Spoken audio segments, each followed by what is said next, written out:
Terima kasih, terima kasih, terima kasih.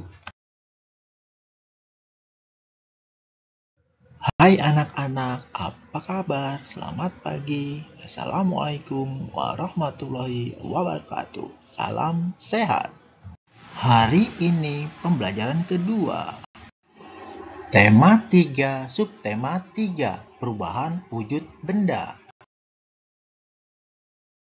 Buka buku tema 3, halaman 132. Ayo mencoba. Asiknya membuat es krim. Pernahkah kamu mencicipi es krim? Rasa es krim bermacam-macam. Es krim terasa segar jika dinikmati di siang hari yang panas. Lakukan percobaan berikut ini secara berkelompok. Alat dan bahan. Pertama, 2 buah kantong plastik dengan perekat atau zipper. Satu berukuran besar dan satu lagi berukuran sedang. Kedua, handuk kecil atau sarung tangan. Ketiga, 300 ml krim segar atau susu atau santan. Keempat, 2 sendok makan gula pasir. Kelima, 6 sendok makan garam batu. Keenam, 2 mangkok es batu berbentuk dadu. Cara membuat es krim. Pertama, campurkan susu atau santan segar dan gula ke dalam kantong plastik yang berukuran sedang. Rekatkan ujung plastik dan pastikan plastik benar-benar rapat. Kedua, masukkan potongan es batu dan garam ke dalam kantong plastik besar. Kocok sebentar agar es batu dan garam tercampur. Ketiga, masukkan kantong plastik sedang yang berisi susu atau santan ke dalam kantong plastik besar yang berisi es batu dan garam. Kemudian tutup dengan rapat perekatnya pada plastik besar. Keempat, kocok dan pijat-pijat kantong plastik tersebut selama 10 menit. Gunakan handuk atau sarung tangan agar tidak terlalu dingin ketika disentuh.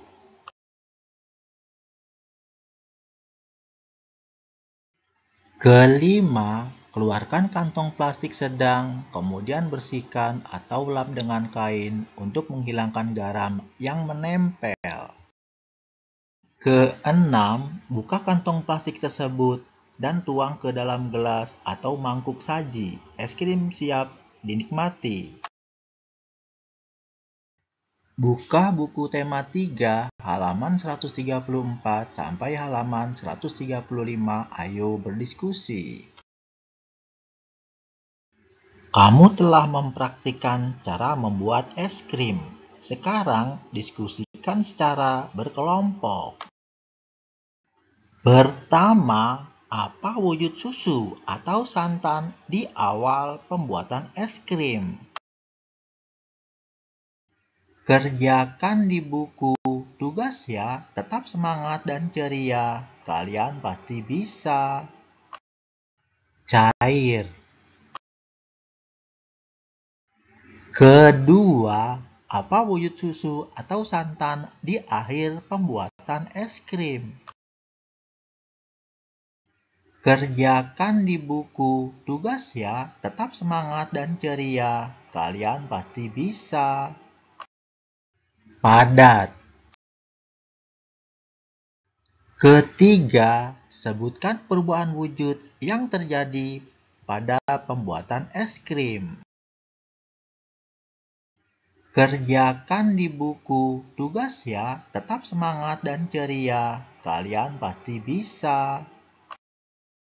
Dari cair menjadi padat atau membeku.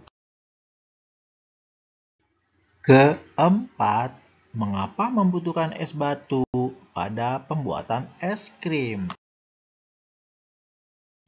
Kerjakan di buku tugas ya, tetap semangat dan ceria. Kalian pasti bisa. Dibutuhkan untuk membekukan es krim. Kelima, apa fungsi garam untuk pembuatan es krim? Coba jelaskan.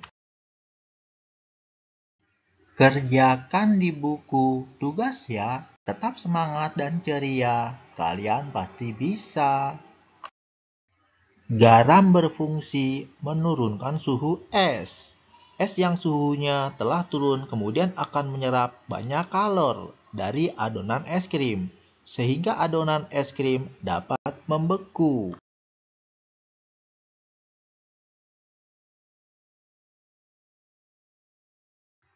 Keenam, apakah pembuatan es krimmu berhasil? Coba ceritakan.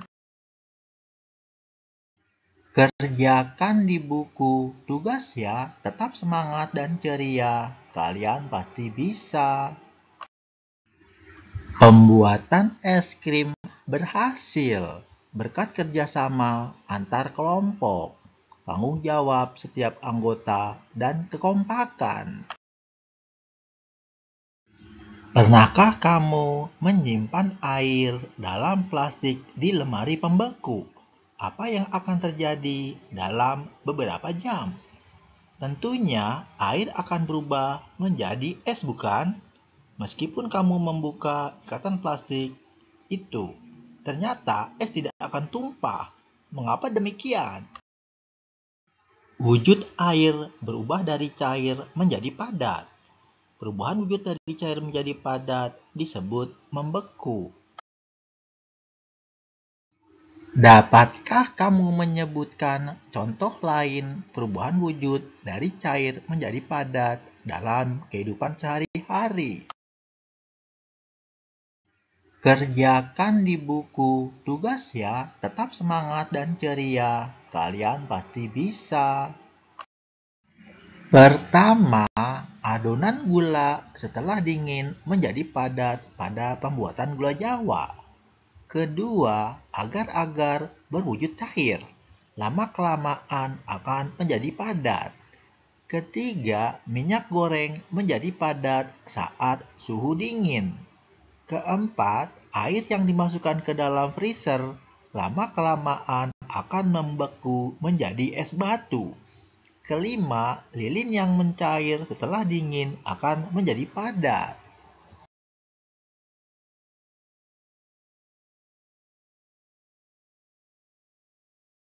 Buka buku tema 3, halaman 136.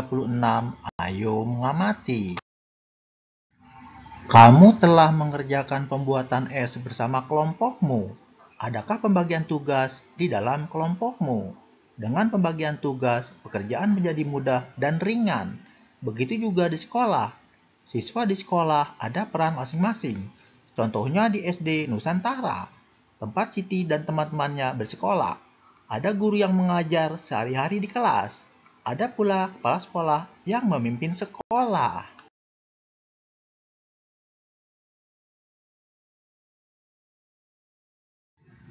Kerjakan secara berkelompok. Carilah informasi tentang peran-peran yang ada di sekolahmu. Selain peran siswa, isikan hasilnya pada tabel berikut. Kerjakan di buku tugas ya, tetap semangat dan ceria. Kalian pasti bisa. Pertama, guru kelas, pengelola pembelajaran di kelas. Kedua, kepala sekolah mengatur semua kegiatan di sekolah. Ketiga, penjaga sekolah, pengamanan lingkungan sekolah. Keempat, petugas perpus mengurus pelayanan perpus. Kelima, petugas TU mengurus kegiatan TU. Keenam, guru penjas mengelola pembelajaran PJOK, pendidikan jasmani, olahraga, dan kesehatan. Buka buku tema 3, halaman 137. Ayo berdiskusi. Kamu telah mempelajari peran-peran yang ada di sekolahmu. Diskusikanlah dalam kelompokmu mengapa perlu ada perbedaan peran di sekolah.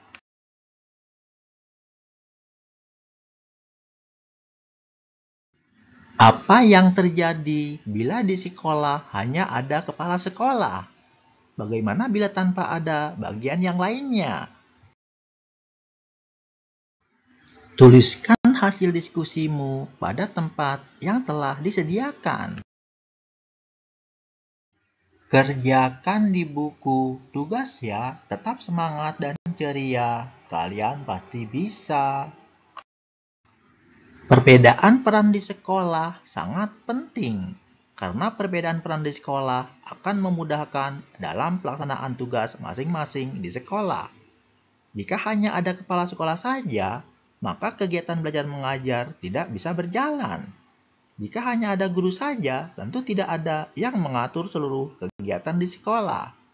Dengan adanya perbedaan peran, setiap orang memiliki peran yang sesuai dengan kemampuan mereka dan bisa saling melengkapi dengan peran yang lain. Buka buku tema 3 halaman 138 sampai 140. Ayo mencoba. Pembagian peran dapat juga dilakukan saat bermain, seperti bermain sepak bola. Saat bermain sepak bola, ada yang berperan sebagai penjaga gawang, penyerang, dan pemain belakang. Ada juga yang berperan sebagai kapten. Semua harus saling bekerja sama. Mengapa? Karena untuk menghasilkan pemain yang terbaik. Permainan sepak bola sangat menyenangkan. Mari pelajari teknik menendang bola. Sebelum bermain, lakukanlah pemanasan dengan membentuk lingkaran. Jika gurumu memberi aba-aba mencair, maka kamu harus berlari. Jika gurumu memberi aba-aba membeku, maka kamu harus segera berhenti di posisi terakhirmu. Hal ini seolah-olah membeku dan tidak boleh bergerak. Anak yang bergerak saat membeku akan dikeluarkan dari barisan. Mencair, membeku.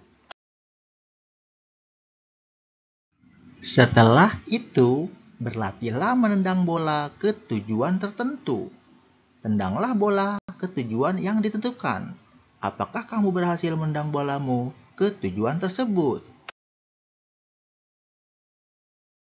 Sekarang, perhatikan cara gurumu menendang bola.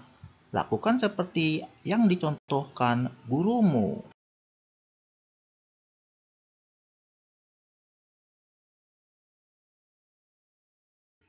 Buatlah dua kelompok dan berbarislah saling berhadapan. Tiap-tiap kelompok secara bergantian menendang dan menangkap bola. Kegiatan bersama orang tua. Orang tua berdiskusi dengan siswa tentang peran yang ada di sekolah. Hal ini untuk menanamkan sikap menghormati semua peran yang ada di sekolah, karena semua peran mempunyai fungsi yang penting. Demikianlah pembelajaran hari ini. Sampai jumpa lagi. Wabillahi taufiq wal hidayah. Assalamualaikum warahmatullahi wabarakatuh.